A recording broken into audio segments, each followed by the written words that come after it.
नमस्कार दोस्तों, मेरा नाम विजय है। मैं बदलापुर, उत्तर प्रदेश का रहने वाला हूँ। मैं कभी भूत प्रेत में विश्वास नहीं करता था, लेकिन कभी कभी कुछ ऐसा घटित हो जाता है जिसे आप चाह कर भी नकार नहीं सकते। आप मना नहीं कर सकते उस एहसास को जब कोई पास ना हो कर भी आसपास महसूस होता हो। दोस्तों, यदि आप चैनल पर नए हैं तो चैनल को लाइक और सब्सक्राइब जरूर कर दें। ये जो छोटी सी भूतिया कहानी मैं आपको बताने जा रही हूँ, वो मेरी आंखों देखी सच्चाई है, जिसकी सिर्फ याद ही आज भी मेरे दिल में खौफ पैदा करने के लिए काफी है। मेरे 12वीं के एग्जाम सिर पर थे और अचानक पिताजी के गुजर जाने के बाद घर के हालात बिगड़ गए थे। आगे की पढ़ाई पूरी करने के लिए और घर चलाने के लिए मुझे देर रात तक ऑटो चलाना पड़ता था। उस रात को सभी ऑटो वाले घर चले गए थे, सिर्फ मैं अकेला ही भयानक सन्नाटे में ऑटो स्टैंड पर अगली सवारी आने का इंतजार कर रहा था। दूसरे दिन दोपहर से एग्जाम शुरू होने वाले थे, इसलिए मेरे लिए समय भी पैसे की तरह ही कीमती था। इसलिए मैं ऑटो में आगे की सीट पे बैठकर नोट्स पढ़ रहा था। तभी अचानक मुझे एक नशीली महक ने अपनी ओर आकर्षित कर लिया। वो महक कहाँ से आ रही है, ये जानने के लिए मैं ऑटो से बाहर निकलने ही वाला था। तभी मुझे पीछे से एक कोमल आवाज आई, बदलापुर गांव चलिए प्लीज। अचानक से आने वाली इस आवाज से मैं चौंक गया और पीछे मुड़ के देखा तो ऑटो में एक सुंदर सी सजी धजी लड़की बैठी थी। मैंने उससे पूछा, आप अंदर आकर कब बैठी? उसने कोई जवाब नहीं दिया, वो बस अपने पैरों की तरफ देखे जा रही थी।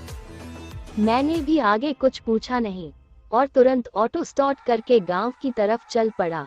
लेकिन मैंने एक बात पर गौर किया, जब से वो लड़की रिक्शा में बैठी थी तब से मुझे गजब की ठंड लगने लगी थी। ऑटो चलते चलते मेरे सामने वाले आईने पर जब मेरी नजर पड़ी तब मुझे दिखा कि वो लड़की एकटक मुझे घूर रही है। मैंने आईने से नजरें हटाकर रोड पर टिका दी। कुछ ही दूर जाने के बाद रिक्शा में अचानक कहीं से सड़े हुए मांस की बदबू फैलने लगी, इतनी कि मुझे घुटन होने लगी। सांस तक लेना मुश्किल हो गया था। फिर एक बार मेरी नजर आईने पर पड़ी, उसमें दिखने वाली उस भयंकर और विकृत नजारे से मेरी रूह कांप गई। क्योंकि आईने में जो लड़की मुझे दिख रही थी वो एक दुल्हन के जोड़े में थी। उसका चेहरा आधा जला हुआ था, जिसमें से मांस के लोथड़े लटक रहे थे।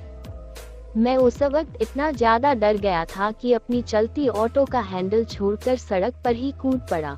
उसके बाद सुबह जब मेरी आंख खुली तब मैं गांव के दवाखाने में लेटा हुआ था। पास में मेरी माँ और कुछ गांव के बुजुर्ग बैठे थे। मेरे सिर में 4 टांके लगे थे, बाकी सभी मामूली चोट थी।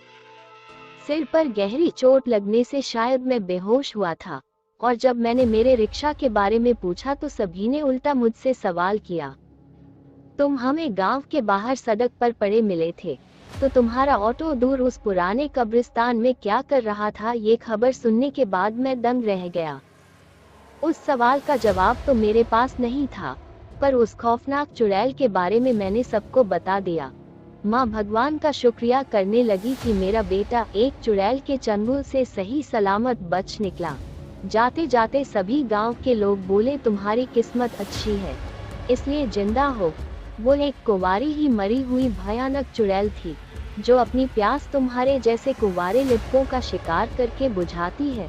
तो दोस्तों, ये स्टोरी आपको कैसी लगी कमेंट करके जरूर बताएं और चैनल को सब्सक्राइब कर दें।